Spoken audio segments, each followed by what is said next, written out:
What's up, everybody? Welcome to the Upper Hand Fantasy Podcast. This is Faraz and I'm here with Zach Rizzuto. We're going to go over our quarterback rankings, our running back rankings. We're going to go over our Thursday night football preview.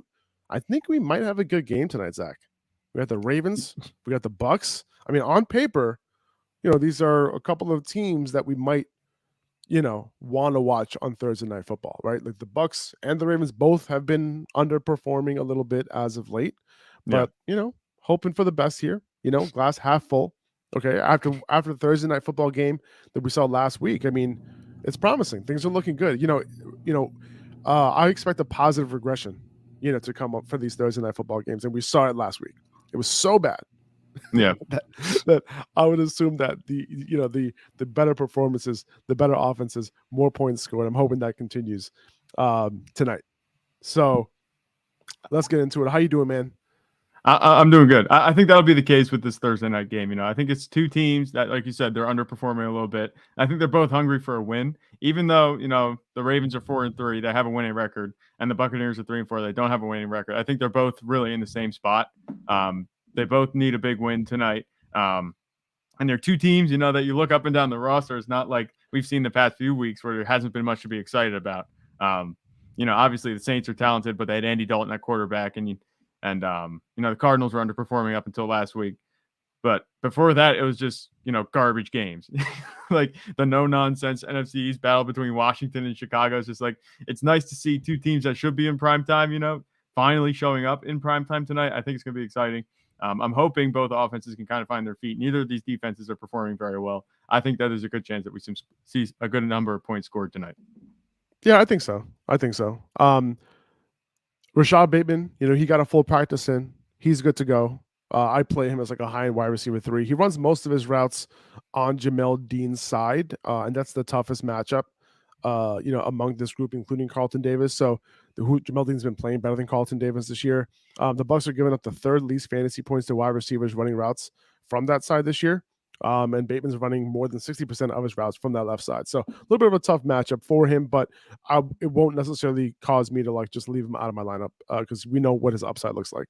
The Bucs are giving up the third least fantasy points to wide receivers there. So just keep that in mind. Mark Andrews, we'll keep an eye on him. He hasn't practiced all week.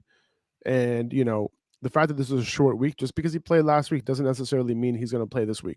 The fact that he didn't practice, not even a limited practice on Wednesday, is not a great sign, right? So if he doesn't go, Isaiah Likely would be his replacement. And I'd obviously be starting Andrews if he does play. Yeah, and I think if Mark Andrews doesn't play, I might be slotting Isaiah Likely in as a tight end, regardless of who I have, unless I have Travis Kelce, Mark Andrews, or Dallas Goedert, maybe Zach Ertz. Outside of those four, I might be slotting Isaiah Likely in as my tight end for the week, just to see what I can get. Because I think that he could be, a top 5 play if, Mark Andrews doesn't go. Just because the way the tight end landscape is right now, there's hardly anybody outside those top 4 that I just mentioned. I think that he could have the upside that he needs, especially, like I said, compared to everybody else. There's a good chance nobody else on your roster is giving you numbers that you want to see. So I'd roll the dice with Isaiah Likely at this point because there's really nobody else. You just said the Buccaneers are giving up the third least amount of fantasy points to wide receivers. So tight ends in this offense have thrived. Obviously, Mark Andrews being the main one, but I think Isaiah Likely has it in him, especially with Lamar Jackson at quarterback. And they've been giving up some points to tight ends as well. The Bucs have. So I'm cool starting Isaiah Likely, and we've seen what he's capable of. He's basically a wide receiver in a tight end's body, pretty much. Yeah, 100%.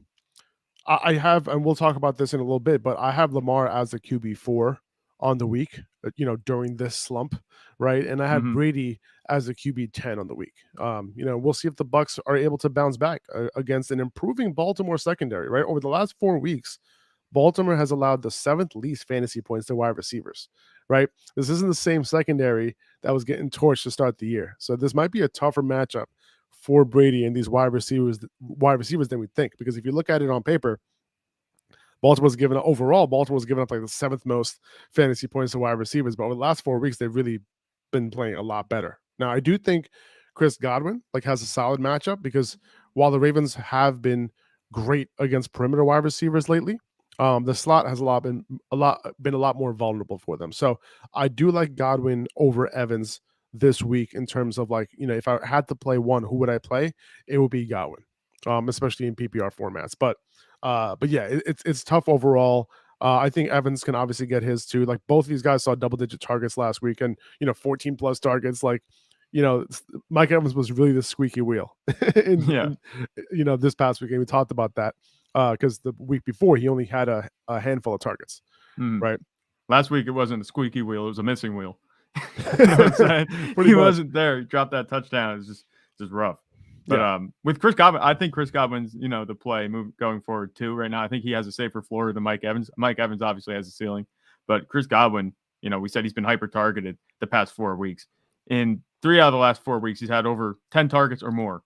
And he's caught at least 6 passes in every game, which affords him a very nice floor. And I think that he could be, a really good receiver for you this week.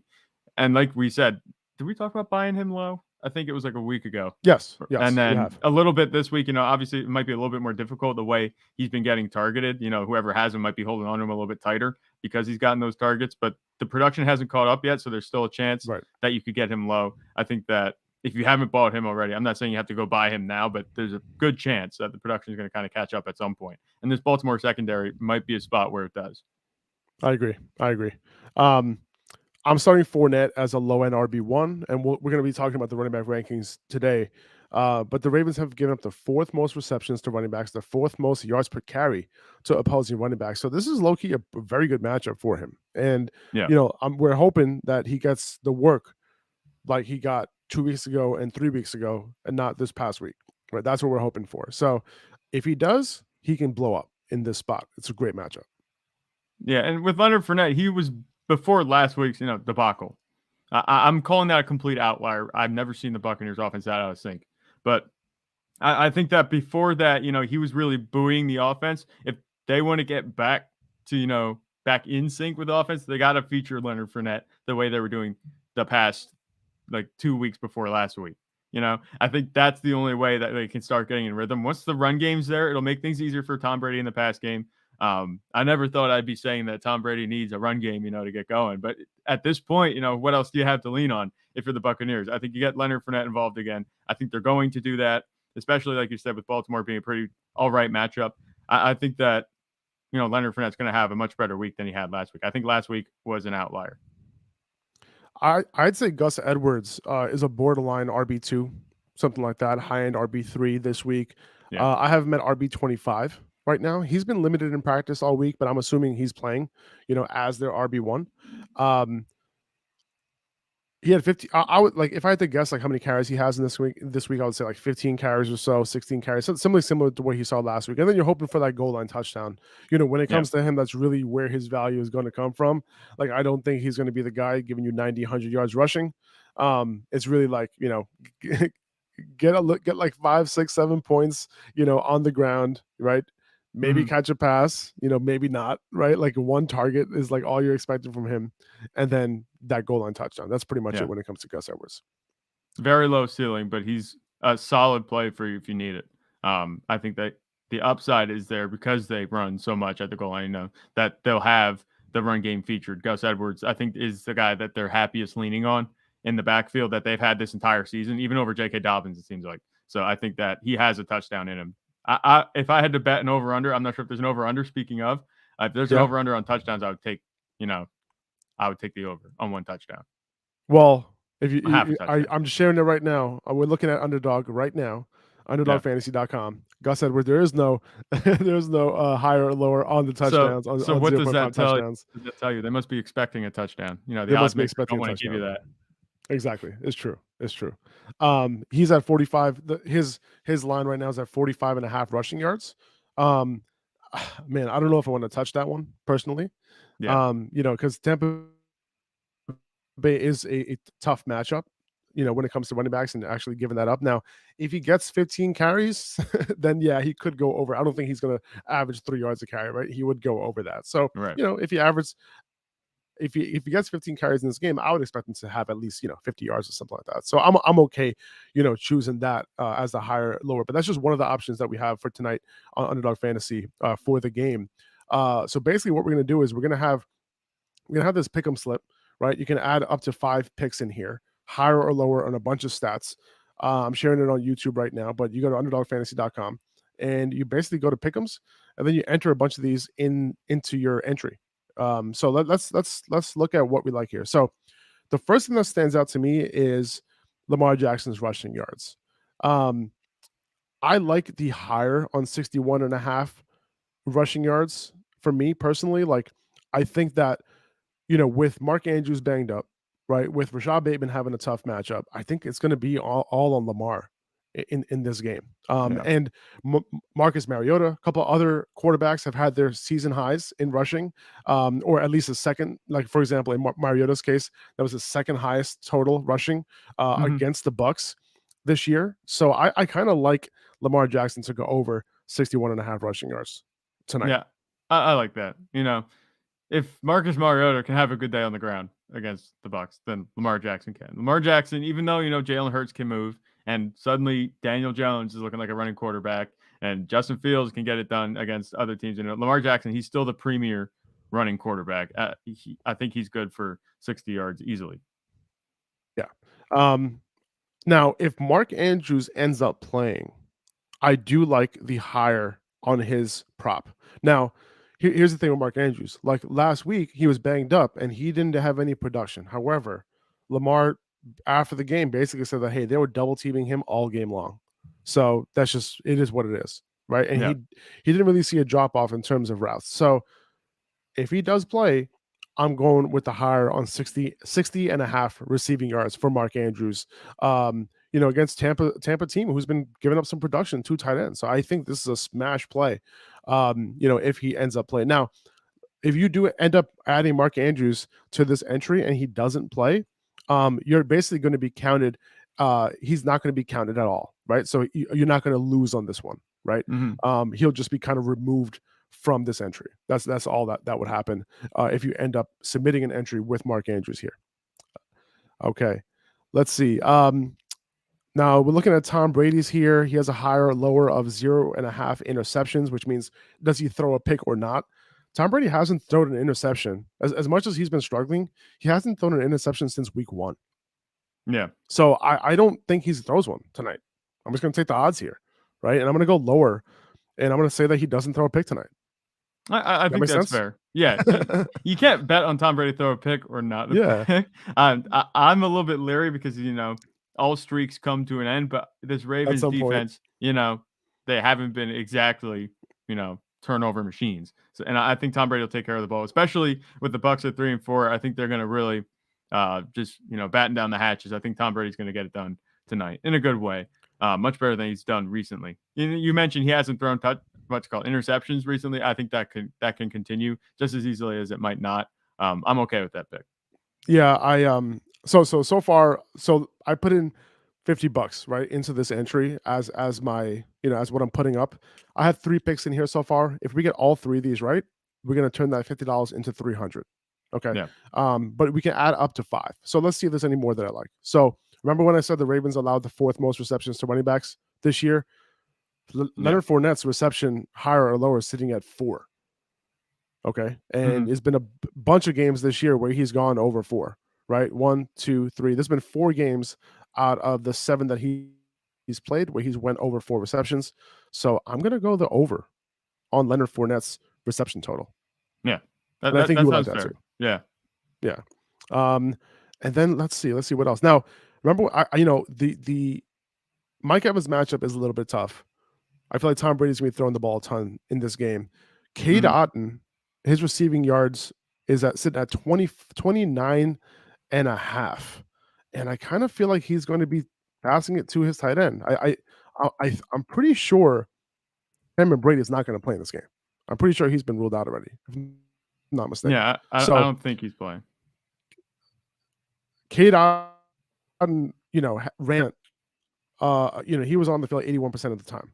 2 weeks ago, without Cameron Brady, he was on the field 94% of the time. So I feel like, he went over 43 yards in that game. He went over 64 yards last week. So I kind of feel like this one right here, over the 29.5 receiving yards, I like that. I like that one. So I'm going to add him to that as well. Now I have 5 picks in here. Yeah, go ahead. And with the way Tom Brady, throws the ball, the way that we've seen him historically throw the tight ends, obviously Rob Gronkowski being one of them. I think that the offense in Tampa Bay is still dynamic enough that, 2 catches might be all he needs. He's targeting him downfield, I think. I don't think Kate Otton's going to be someone that they're going to target, super short range or very long range. I think he's going to be a nice intermediate receiver. I think that, 2 catches might do it. So I'd be okay with that, bro. Yeah. So basically, if I enter all of these 5 into one entry, I'm putting in $50. My payout's going to be $1,000 on this $50. If I put in $25, my payout's going to be $500 if I end up putting all 5 of these. Now, they also offer insurance. So if I turn insurance on, instead of that $25 turning into $500 for 20x payout, it'll turn into $250 for a 10x payout. So it allows you to get one of these wrong and still win. Basically, right. That's what happens when you turn insurance on. Okay, so if you're interested in this, it's a great way to watch the game. It's a great way to root for your players. Go check out on underdogfantasy.com, or you can just download the Underdog Fantasy app and use code Upper Hand, and your first deposit will get doubled up to $100. Okay, so if you use the code Upper Hand, when you make your first deposit, it will be doubled up to $100. So you can use some free money to make some of these picks. All right, so that's pretty much it, guys, for tonight's game. I want to hit on a couple pieces of news. Ryan Tannehill, he has an ankle injury. He didn't practice. Just keep an eye on that. He seems like he's okay. He wasn't a walkie boot after the game now. However, just keep in mind, if he doesn't play, Willis, I think he would be in play as a streamer against the Texans because of that rushing ability that he has, just in case Tannehill can't go. Okay, so keep that in mind in case you're streaming this week and you're kind of struggling at the quarterback position. Yeah, Michael Thomas. Oh, go ahead.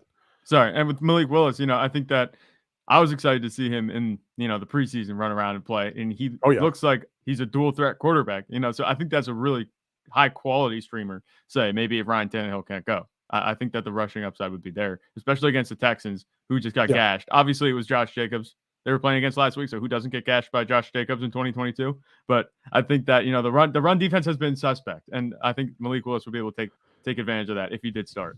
I'm not anticipating Ryan Tannehill being out, but I would imagine if Malik Willis is in there, they would take advantage of that and run a ton of option plays with Derrick Henry, right? And then on top of that, a bunch of design rushing attempts for Malik Willis, and they could potentially have like 300 rushing yards total in that game. Michael Thomas, Jarvis Landry still not practicing as of Wednesday. Who knows when they'll be back? Dennis Allen also said that Andy Dalton is a starter right now, and that's based on his performance and James Winston is healthy to play. So he's making a decision based on performance. So it seems like as of right now, Andy Dalton is going to be the starter before the foreseeable future, unless he really messes up, at which point Jameis might come back in. It's funny to think that he hasn't messed up to this point because he threw 2 straight pick sixes, but maybe the Saints didn't expect to be in that game at all. I don't know. Yeah, I guess. I mean, one of them wasn't his fault. Well, yeah. Right. But yeah, I mean, he did move the ball a little bit, you know what I'm saying? Which is encouraging. And I think that's why Dennis Allen likes, that he's able to like move the ball, move the offense a little bit. And the way he moved the offense, honestly, was pretty good, given the fact that number one, he didn't really use Alvin Kamara last week. Right. And number two, all he had really was Chris Olave, like as his main option. And then he got Juwan Johnson really involved. So, I a little bit of a hat tip to Andy Dalton, the Red Rocket. But Chris Olave, though, able to do his thing with Dalton. So that's great. But Winston being behind center, for this wide receiver core, just in general, like it just elevates the ceiling of all these guys, Chris Olave and when Michael Thomas comes back, right? But, I think Dalton is actually a solid streamer this week because he has a good matchup against the Raiders. So he's worth considering for sure. Yeah. Let's see what else. Clarence Hill from the Star Telegram is reporting that Zeke Elliott is expected to miss this week against the Bears. Apparently, Zeke does have a sprained MCL, which could keep him out through the bye, which they have in week 9. And I wouldn't be surprised if he's out another week after that. But Zeke plays through injuries, right? And while he's out this week, if he's out, by the way, he might not be out, right? I don't think that's confirmed that he's going to be out. I think it's expected. That he'll be out. I think that's the word they use, expected to miss. Yeah, and this is Clarence Hill. He said that he's expected, according to his sources, that he's expected. But when you talked to Zeke yesterday, he's like, we'll see. I like to play through injuries. And I don't think they closed the door on that yet. But most likely, Tony Pollard will be the guy this week, and he's going to be an RB1 play. Great matchup against the Bears. He has to be. We've talked about this the whole time since Tony Pollard's been in the conversation. Saying that we need to get him more touches. Yeah, this is time. This is what we've been preparing for. And it's finally happening. So definitely don't overthink anything. If Zeke is out, Tony Pollard is easily an RB1 play. I saw a report. I'm not sure. Maybe it was just like language they use differently, but I saw there was a difference between sprain. Someone said a torn MCL, which I'm not sure if that's a difference, but that could hold him out for more time. And the way Zeke's talking, it doesn't sound like he's going to play. I know yesterday I said on the podcast, I was like, oh, he'll be fine. We'll see how it goes. But it doesn't look like he's trending in the right direction now after that report. If I'm not mistaken, a sprained MCL does mean a torn something. All right. I'm not a doctor, but I'm not a doctor either. Torn sounds a lot worse than sprain, Yeah, but I think a sprain means that you tore something. Yeah. I'm on Web. I'm on WebMD right now. Oh, I'm on WebMD right now. Yeah. I'm on WebMD right now. Is that what it says? Because why would we call it a torn MCL? It's an ACL. Like Breece Hall, would we say he sprained his ACL? Because I don't think do we ever say torn MCL? Do we ever say that? It's weird because, like I said, wouldn't we call it a sprained ACL then? Like, I feel like there's a discrepancy there. I'm not a doctor. I don't know. Is anybody in the comments a doctor? I'm not sure. But I don't know. It just sounded worse. But regardless, it doesn't look like Zeke's going to play, at least this week. I really want to get to the bottom of this. Do we have any doctors in the chat? That's what I said. Yeah. So an MCL sprain is a tear of the ligament on the inside of the knee. Okay. So yes, MCL sprain means it's a tear. All right. Yeah. There you go. Nice. There we go. Clarification. Dr. Siddiqui. Dr. Siddiqui, yes. All right. Let's see. That's pretty much it. That's all the news I really had for today. I don't think there was much else. Alan Lazard, he's not practicing yet. Keep an eye on that injury because he has a shoulder injury right now. No word on whether he'll play this week.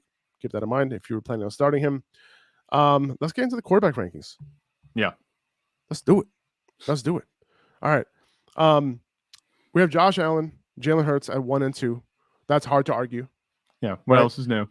What else is new? Now, over the last 3 weeks, Josh Allen is the quarterback 3 overall, like in total points. And he had a bye. Yeah. So that tells you all you need to know.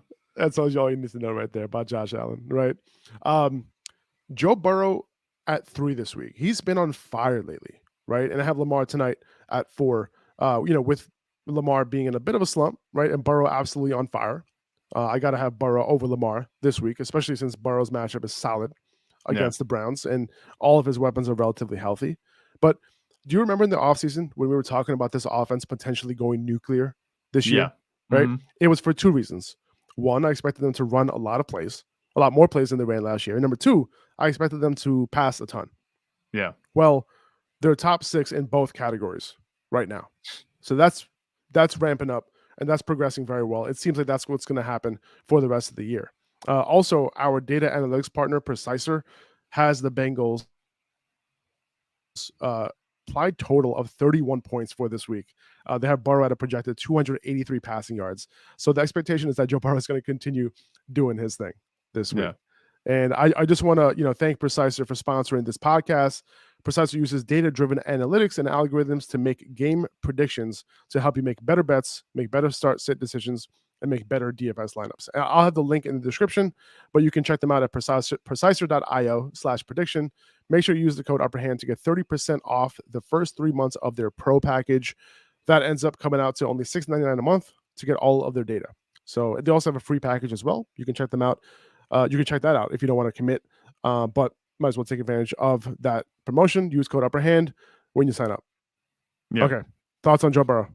Joe Burrow, I think that, like you said, you saw this coming. Faraz Stradamus saw this in the future. He talked about, the offense running more plays and moving faster, more passing plays.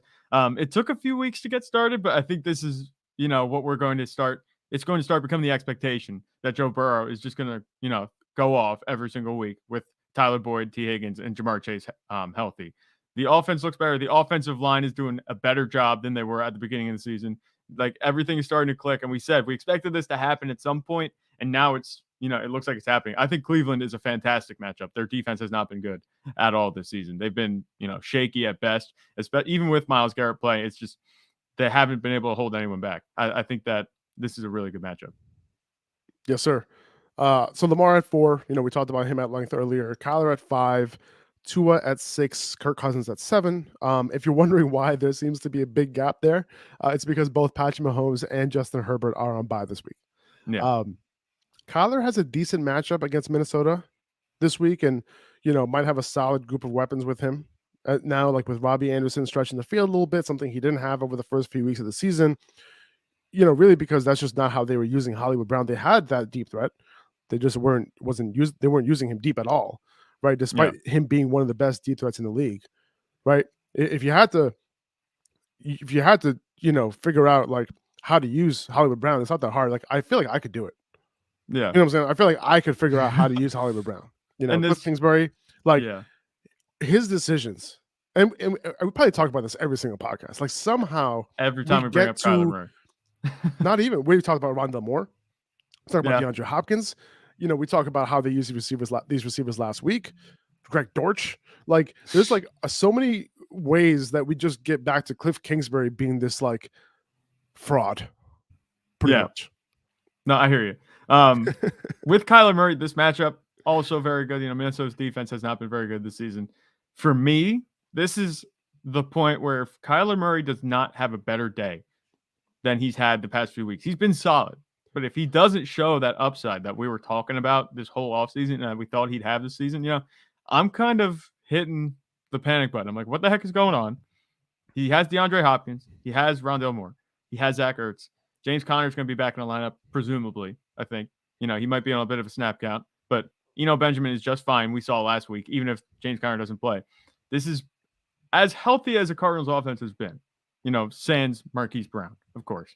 But if things don't turn around and Kyler Murray doesn't have like a good fantasy day, like I said, he's been solid, but he's put up 16, 13, 16 fantasy points past 3 weeks. If I don't see anything over 20, I'm hitting the panic button. I'm thinking, okay, what's going on? What's wrong?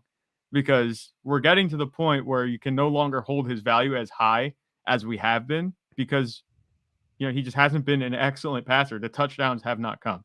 So I want to see him score touchdowns. If he doesn't, I'm officially worried about Kyler Murray. I wouldn't keep ranking him here in the top 5. Obviously, he's in the top 5 because of buys, but he's kind of sliding down my board the past few weeks. Yeah, I hear you. I mean, if Patrick Mahomes is playing, if Patrick Mahomes is playing, he'd be over Kyler Murray. Yeah. But, with Justin Herbert too, it's like, Justin Herbert, I'm more worried about him than Kyler Murray because Justin Herbert doesn't rush like Kyler Murray does, number one. Number two, like Justin Herbert's not throwing the ball down the field, right? So it's like, who are you ranking over Kyler Murray? Tua, Kirk, Dak, Geno? I would maybe put Tua over Kyler Murray. Maybe not. Well, he has a good matchup. Well, he's going up against Detroit this week. Yeah. It's a good matchup. So maybe I would put Tua over Kyler Murray. And I guess Kirk Cousins. Yeah. Kirk Cousins does have the upside. I get the I was going to ask Kyler you, Murray in the rushing. I was going to ask you personally, like, would you rank Tua over Kyler this week? I mean, I just like Kyler's floor and his rushing upside, but like, if Tua's weapons have great matchups, it's tough to not rank Tua pretty high. Yeah, I mean, Tua, he's been good. They win games when he's in. I'm looking at it now. He has to get the ball to those playmakers, and that is what's going to drive his fantasy production. I guess you could say that, yes, Kyler Murray does have the safer floor because it seems like, Kyler Murray can produce at least on the ground where Tua can't if his receivers aren't doing well. But we've seen the Dolphins do really well this season, and I think Detroit's a really good like plus matchup. I would maybe move Tua over Kyler right now, I think. I like it. I think they're interchangeable. I don't have a problem starting either of them this week because they both have decent matchups. But if I had to pick one over the other, maybe I might put Tua in because Tyreek Hill is just on a tear. And this Detroit defense can't stop anybody. No, they can't. They really can't. So I have Kirk Cousins at 7 against Arizona. Andy Dalton was able to do his thing, against these guys last week. I have Dak at 8 against Chicago. I have Geno at 9 and Brady at 10. Do you think Geno should be above Dak this week? Now, Geno's not going to have DK Metcalf most likely, right? The Right. Cowboys might be without Zeke. So, they either support Tony Pollard in the pass game, like short passes, that sort of thing, which will benefit Dak, or they'll just ride Pollard and give him 20 plus carries in this game. Yeah. But then Geno going up against the Giants, good matchup, but without DK Metcalf. Who would you prefer between those two guys? I think the Giants defense is a little bit underrated. I think they're actually a little bit better than people give them credit for.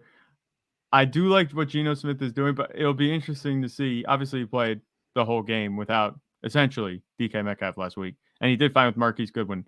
But that was who were they playing? The Chargers. Their defense was banged up, and it continues to be banged up. It's not very good. I think the Giants are a step up. I think Dak has a better matchup against Chicago. I don't think they're gonna, even though we want Tony Pollard to get 20 carries, or touches at least. I'm not exactly sure he's gonna be like the workhorse back. Right. In this first game back. I think that they're going to look to get Dak a little bit more involved in the passing game. And, Dak is now, he continues to get healthier. Obviously, last week, it looked like they were limiting the play call a little bit, keeping him thrown short. I think they might open up the playbook a little bit this week. I like Dak more than Geno, but it's not by much. Just because of the matchup is what makes it different. One thing about the Cowboys passing game is that it's possible that they are limited a lot of these games just because how good their defense is, right? Yeah. Like when they're going up against like these bad offenses, like Chicago. Patriots have a good defense, but the Cowboys have a much better defense, right? And this might be tough for the Bears to move the ball against Dallas unless they're really successful in the run game. It's just like the one vulnerability the Cowboys might have on defense right now, right? So I can see it happening, but if they do go up, I can see this being, if Zeke was playing, then you're like, all right, we know what's going to happen here, right? They're going to run the ball 30, 35 times between those two guys. But without those two guys, it's going to be interesting to see what they end up doing. But absolutely. Yeah. And with the Cowboys defense, if there's one thing that's going to keep the Bears from producing on offense, it's going to be Justin Fields being under pressure. And that's what Dallas does best in the league. So it's very possible that it could be a heavy run game like we've seen early in the season, from the Bears, where Justin Fields only drops back 9-10 times, drops back 12 times, and he doesn't throw that much. I think this could be a run-heavy game, and that's, like you said, where teams have found success against Dallas. You might be able to get away. David Montgomery, Khalil Herbert might be in for better days than we think based on the matchup on paper. Faraz, you're muted. I had Brady at 10 here. Daniel Jones at 11 in a solid matchup against Seattle. Daniel Jones has been getting it done, man, this year for fantasy. He had a solid floor. He has some rushing upside, right? And we've seen that, especially last week. Now, he's been a top Daniel Jones has been a top 9 fantasy quarterback this year in fantasy points per game, which is insane, right? That's the Brian Dabble effect right there. I have Jimmy G at 12. Over the last 3 weeks, he's been very solid. He's been a top 12 fantasy quarterback each of the last 3 weeks, and he has a decent matchup this week against the Rams. The interesting thing here, though, is that I'm not sure he'll be forced to throw the ball as much in this game, right? I don't see the Rams I think the 49ers defense is getting healthier. I think the Rams might struggle on offense a little bit against the Rams. I don't see them, getting to the point where they have to force the 49ers to throw the ball. So that, I think, is the main difference between Jimmy G over the past 2 weeks, where teams have kind of forced him to throw the ball, especially late in that game. So I'm still playing him over like Derek Carr and Jared Goff, who I have at 13 and 14, respectively, against New Orleans and Miami. And then I have Marcus Mariota at 15, who I think gives you a solid floor.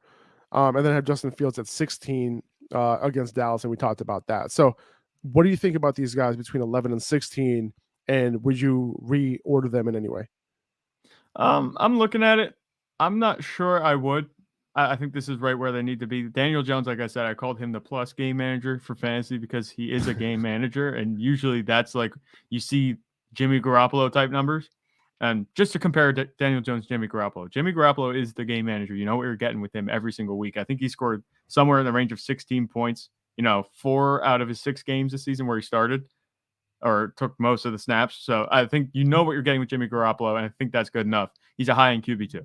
And His upside is a little bit limited. They haven't been scoring as much on offense as, you would assume they would. Obviously, Christian McCaffrey is going to be, more up to speed in the offense, so things could be better for Jimmy G. So I like his upside a little bit more than I did last week. But Daniel Jones just has that rushing floor that makes him a safe bet. I don't like the way he throws it all, but you can't deny his fantasy production because of his rushing floor. Derek Carr and Jared Goff, I think that, back-to-back, that makes sense. And Marcus Mariota over Justin Fields. Marcus Mariota is like Justin Fields, but without the risk. Justin Fields. It's only because of the matchups for me. Like, I would have put Justin Fields higher. I would have put him over Mariota. I would have put him over Goff. I would have put him over. I think that's where I'll put him. I would probably have him at like 14-ish if he wasn't going up against Dallas. I just think it's a tough matchup. It is a tough matchup. And that's why I'm kind of saying, like, for this week, Marcus Mariota is Justin Fields without the risk because he does have the rushing floor. It's not necessarily as good as Daniel Jones, but Marcus Mariota doesn't turn the ball over as much as Justin Fields has. And Justin Fields, his box score, the stat sheet looked clean, but he dropped the ball, I think, 3 times, and they got all 3 recoveries. So he was all right. He got bailed out in that sense. But it wasn't just like fumbles on tackles. It was just running an open field and dropping the ball.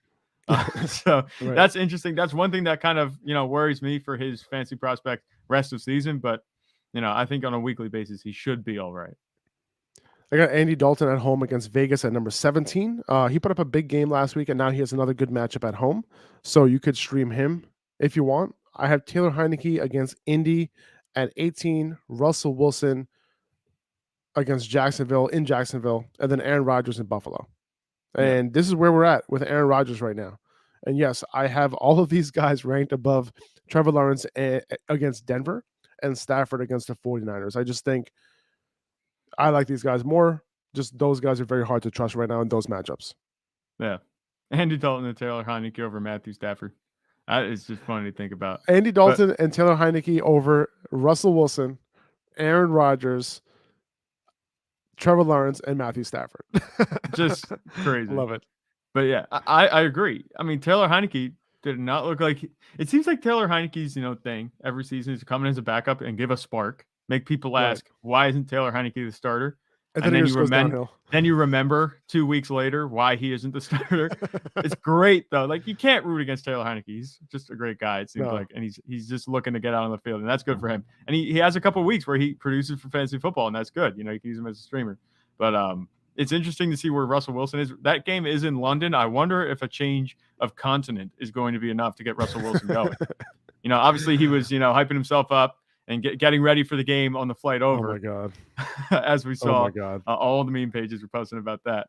But, I think that could be, a change that could spur Russell Wilson on, if obviously nothing has yet. So maybe that'll do it. I don't know. The game is in London. Players tend to show up. I'm not exactly sure how that's going to work for them. But I think that Russell Wilson, if there's any chance, I think it's this week that he gets back on track. Oh boy. And we've been saying that for a while. I'm rooting for the guy, man. I really am. I really am. I feel like he's so ridiculous at this point where I'm just rooting for him. You know what I mean? Like, it was just like, ugh. And now it's just like, all right, I'm all in. I'm in. Let's ride. All right, moving on to running back rankings. Got Saquon at number 1 against Seattle. Great matchup. Nothing else to say there. Josh Jacobs against New Orleans. He's been absolutely killing it over the past 3 weeks. Elite snap share, elite usage overall. This is low-key a good matchup for him too. The Saints have given up 4.7 yards a carry to this season to running back, so this is not the scary matchup it once was. So I'm not really worried about it, honestly. Derrick Henry against Houston. He might have 200 rushing yards in this game. The matchup is absolutely incredible. Mm-hmm. It is impeccable. This could be vintage Derrick Henry from the past 2 seasons. I don't think 200 yards is out of the question. And obviously it's hard to project that. You don't want to be like, he's going to go for 200 yards this week. But, this is where it's going to happen if he does. It's perfect matchup. He's had great games against the Texans in the past. And this is one of the worst rushing defenses that he's seen in his career. So I can't wait to see it. Nick Chubb at number 4 against Cincinnati. Tougher than normal matchup for Nick Chubb this week, but you can never bet against him. Christian McCaffrey at 5 in his new threads against the Rams. It all comes down to his usage. It really doesn't matter what the matchup looks like, to be honest with you. Like, I'm assuming he'll see more than 60% of snaps. this week. I think he saw under I think around 30% of snaps last week. But I would assume it's over 60, maybe 65% this week. And gradually, I'd expect that to go even higher. Do you think Christian McCaffrey ranked here at number 5 is too high?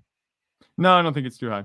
I don't think you Okay. can ever say Christian McCaffrey is ranked too high, especially at 5 with his talent, what he can do with the ball in his hands. It's just a matter of if he's going to get the ball in his hands. And we're still not sure. Obviously, it has been he has now had a week to acclimate, but it's still, new to him relatively. I'd still give him a week or two yet to get fully invested in the system and with the offense up to speed. But I think that Christian McCaffrey, as long as he's touching the ball, he's going to be producing for you. I'm not scared of putting him in my lineup this week at all. Even though it is the Rams. The Rams defense has been underperforming a bit. I don't have a problem with it. Yeah. I have Kenneth Walker at 6. He has been a monster ever since Rashad Penny went down. Great matchup against the Giants. They're giving up 5.7 yards a carry to running backs this year. That's second most in the NFL. Here's one. Like if you had CMC and Walker, both of them, and you can only play one, you play Walker or McCaffrey? That is tough, right? Like I think feel like you kind of have to play Walker, right? Yeah, I don't know. Mm-hmm.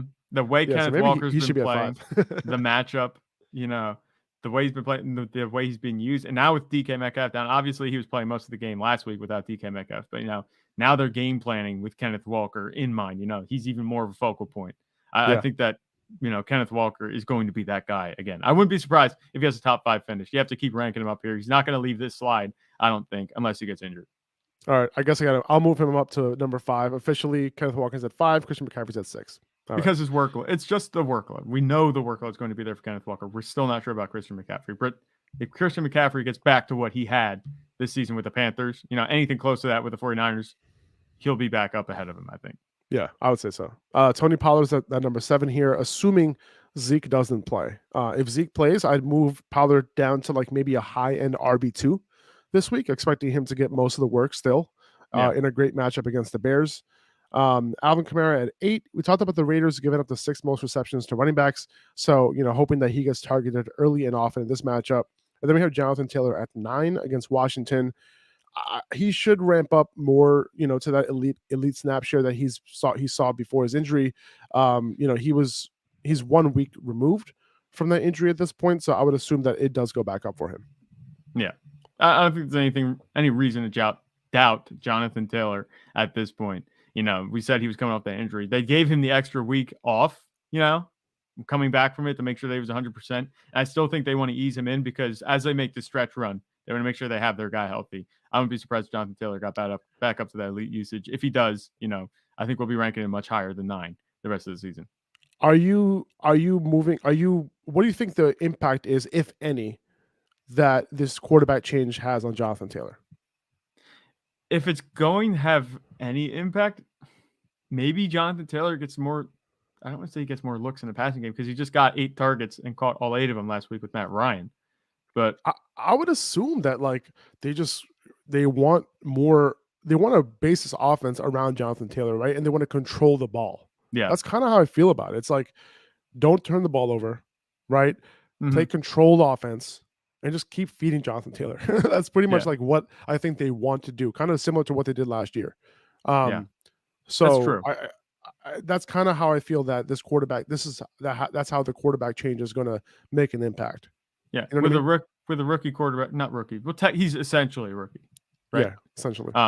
Sam Ehlinger, with him at quarterback, someone with not much experience. You have a guy like Jonathan Taylor in your backfield. Basing the offense around Jonathan Taylor will make things easier for Ehlinger, by proxy.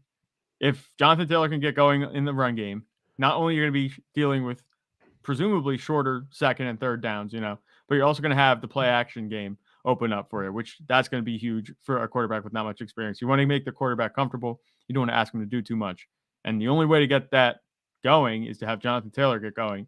I think maybe they've been planning for this. Maybe they knew they were going to bench Matt Ryan if he lost again. So they said, all right, Jonathan Taylor, let's keep you on a relative snap count. Let's take it easy getting you back in. That could explain last week's lower usage. Once we get Sam Ehlinger in here, you're going to be the engine. That could be the case. Obviously just speculation, but makes sense though. I don't think that Jonathan, we have to worry about his usage being as low as it's been. I think it's going to go right back up to where it was. I have Dalvin Cook at number 10 against Arizona. Joe Mixon at 11 against Cleveland in a great matchup on the ground. but we'll see how much the Bengals you want to actually run the ball this weekend. We talked about them being super pass heavy in close games and in neutral game script situations. But it's a great matchup for him. If I was them, I would try to run the ball a little bit more because this Cleveland defense has been giving up a ton of production on the ground against running backs. So we'll see what they end up doing with Joe Mixon.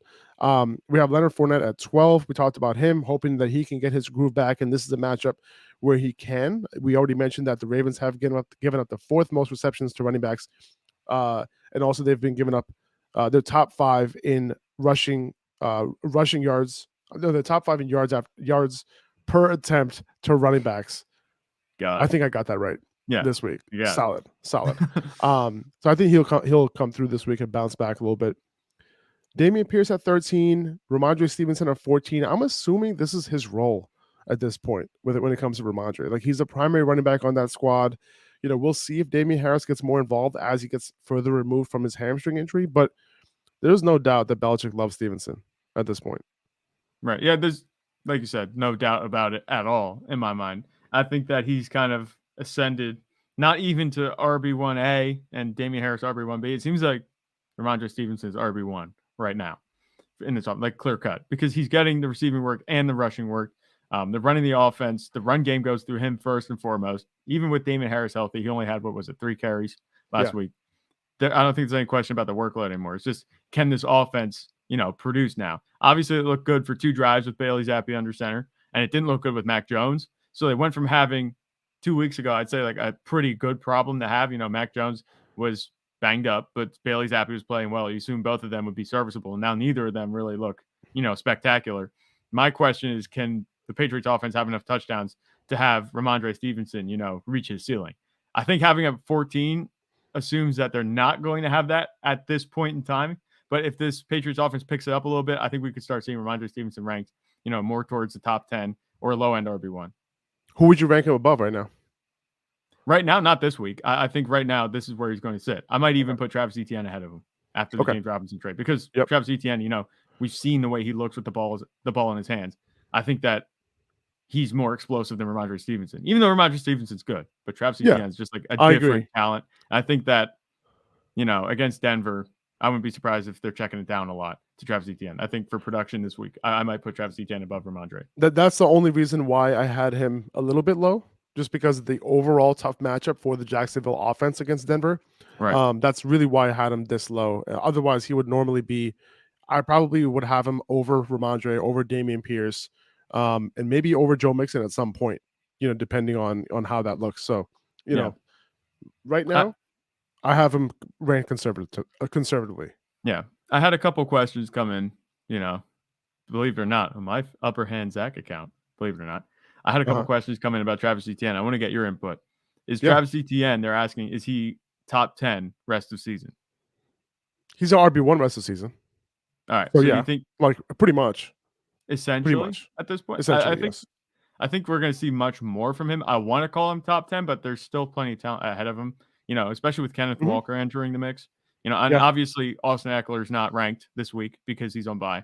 So players like him are going to slide in. I think that there's enough talent ahead of him that I can't say for sure if he's going to be.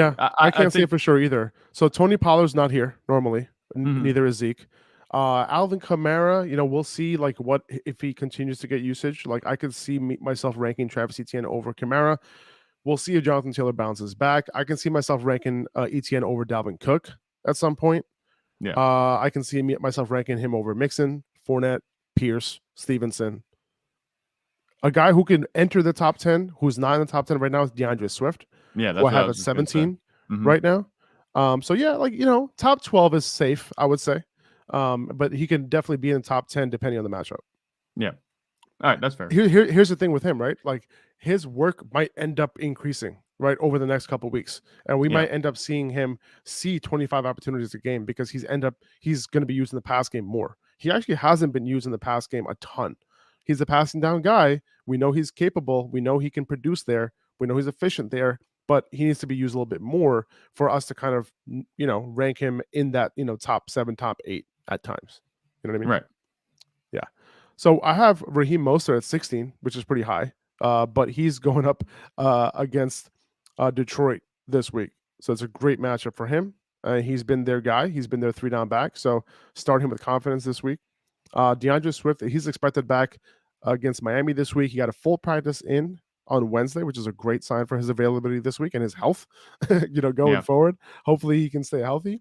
But I think he would like we said, I think DeAndre Swift is somebody that could potentially move up, near that top 12 once he gets healthier. I'd be a little disappointed if DeAndre Swift didn't look 100% after the number of weeks that he missed. I feel like he better be at full health if he's missed as many weeks as he had. Obviously, there's questions about whether or not he'd be able to play last week, and he didn't. I think at this point, especially as a DeAndre Swift manager myself in a couple of leagues, I'd be disappointed if he wasn't back to 100%. If he doesn't do his thing this week, I am going to be sending you a lot of trade offers. Yeah, I'm not trading him. I know what he can do. This is the thing. He's missed a lot of time, but I saw stat floating around somewhere that he's averaging 8 yards a carry. It's just like he's a huge asset in fantasy football when he's on the field. The only problem has been, his availability. He hasn't been available. He's been injured a lot, and that's popped up a lot, not just this year, but in the years prior. His whole career, he's been injured, missing games here and there. If DeAndre Swift is on the field, I'm starting him as an RB1, but that's just me. I think that his receiving work, along with his rushing ability, he broke off in the first 2 games that he played. He broke off a bunch of big runs. That's why he's averaging close to 8 yards a carry, I think. So he's getting inflated a little bit by those runs, but just the explosive play potential. As long as he's starting, I'm having him in my roster, 100%. It looks like that trade window really closed shut for me just now. Like I was so excited. Yeah, I have a vice grip on DeAndre Swift right now. I'm not letting him go because I've missed him for so long. I need him to come back. I need him. Oh, I can't afford to trade him away. His upside is there. I like how we were talking about all the negatives, and then as soon as I mentioned trading for him, you're like, nope. Here's why I like him. Despite all the negatives, you're a great salesperson, Zach. Despite the fact that he has left me out to dry for 5 weeks now, I'm still waiting for him to come back to make that push. It's gonna happen. All right, good for you, man. Good for you. That was solid right there. Devin Singletary at 18, Darrell Henderson at 19, Aaron Jones at 20. Aaron Jones had a good week last week, but this offense has been tough to trust. This backfield has been tough to trust, and going up against Buffalo, and I can see Aaron Jones having a good game. Like any given game, Aaron Jones can do his thing. He just needs the opportunity, right? He can be efficient. He got targeted 10 times last week. That's great. Right. But how often is that going to happen? We wanted that to happen.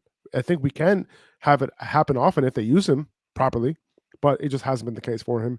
Darrell Henderson, I think he's solid. A little bit of a tough matchup for him this week, but I would assume he's going to see more than 70% of snaps, and anytime a running back sees 70% of snaps, he should be in your lineup. Yeah.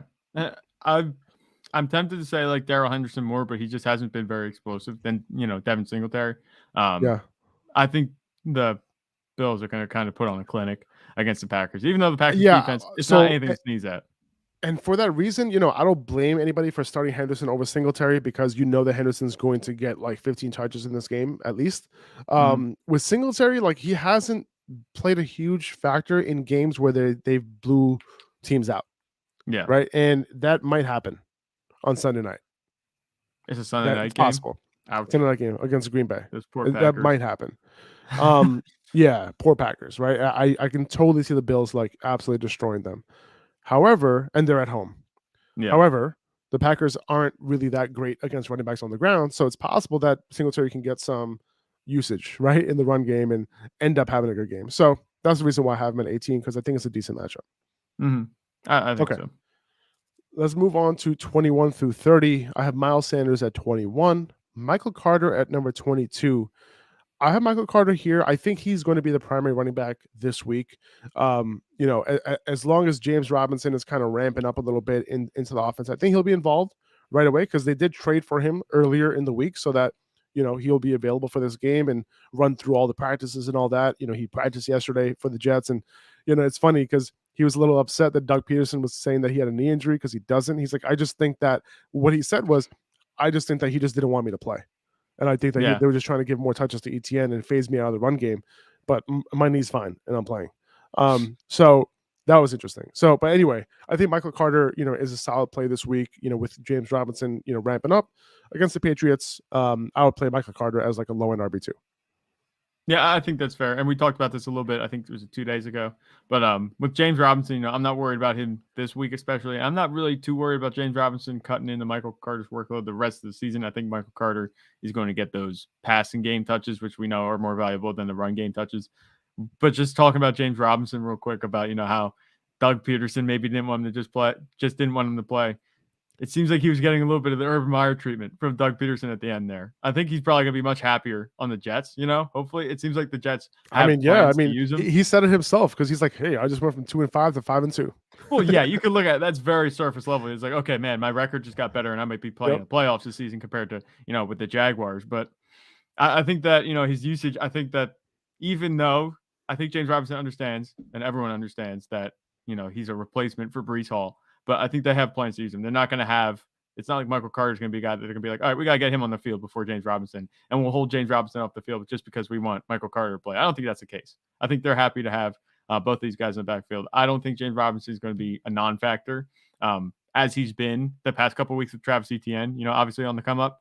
So look out for that. I still think Michael Carter's got to have, but just something to note. And I do have James Robinson here in the top 30, by the way. I have him at RB30 this week. And that might be a little high. That might be a little, optimistic. But I do think he's going to be pretty involved from the get. I have James Conner at number 23. David Montgomery at 24. Gus Edwards at 25. We talked about him. I'm assuming Conner will be back this week. He came back to a limited practice on Wednesday. I would assume that he's going to play. He has a rib injury, right? It's not like a lower body injury or anything like that. I think he'll end up playing. If his ribs are still a little messed up, I would assume that it's just a pain management type of issue at this point. Dow Williams also practiced, right? So keep that in mind when you're starting him. James Conner, with him being out for so long, with Benjamin being involved and looking good last week, Dow Williams, coming back also. I'm very curious to see if James Conner ends up getting a full workload this week. I don't think he's going to get a full workload this week. I think he might get, 50 to 60% of snaps, something like that, right? And we'll see if that ends up ramping up moving forward. Right now, he's a little bit hard to trust, so I have him as a low-end RB2, but I would play him over guys like David Montgomery and Gus Edwards. Yeah, I think that's the way you have to treat it. Especially like I said, talking about David Montgomery, I think that it could be, all the Bears running backs this week. If Dallas can get pressure on Justin Fields, it could be a run-heavy game for them, and that would mean Khalil Herbert. Obviously David Montgomery is not going to be able to take every single rush attempt. Khalil Herbert is also explosive. He could, produce alongside David Montgomery and kind of cap his ceiling a little bit. I'm worried about James Conner right now just because of the injury. I'm not sure I'd have him this high. I might put David Montgomery above him, but that's about as low as I put James Conner. I wouldn't put James Conner in the RB3 territory just yet. But I like Gus Edwards at 20. Yeah. Okay. Gus Edwards at 25. I got Deontay Foreman at 26, and this is assuming that Chuba Hubbard plays. Okay, listen. So here's how I have it. He is at 26 right now, Deontay Foreman. This is assuming that Chuba Hubbard plays, but is a little bit banged up. Okay. Yeah. Now, if Chuba Hubbard does not play in this game, I'll move Deontay Foreman up to maybe. I'll move him up to right after Aaron Jones at maybe 21. Actually, no, I'm going to play him after Miles Sanders. I'll play Miles Sanders over him, and I'll play Deontay Foreman maybe over Michael Carter. I think I'll have him at RB22, move him up 4 spots. If they don't have Chuba Hubbard in that game, that's how I'll play him as a low end RB2. If there's no Chuba Hubbard, but for now I have him as a high end RB3 flex play. But we'll see. Chuba Hubbard did not practice on Wednesday, so keep that in mind. He was in a red no contact jersey and he was riding the bike, so he's not. He wasn't playing. We'll see if he ends up playing this week. If he doesn't, Deontay Foreman gets an upgrade. Yeah, I think Deontay Foreman's going to be a decent starter. Like we said, I don't think we're going to see performance like we did last week from the Panthers offense every week. I think we're going to slowly see them descend back into mediocrity. But, it doesn't mean, we talk about Deontay Foreman, if he's getting majority touches and that kind of thing, I think you can have him in your lineup. I think he's best used as a flex and a pinch RB2. That's it. I don't think his upside is very high. Brian Robinson at 27, Jamal Williams at 28, Kareem Hunt at 29, and James Robinson at 30. The guys that I have above them, so the guys that I have below these guys are like Najee Harris, right? Are you starting Najee Harris over any of the guys that I just mentioned? No, not at this point. Even James Robinson? I don't think so. Okay. Because, well, yeah, they're go playing the Eagles, which is a pretty horrific matchup.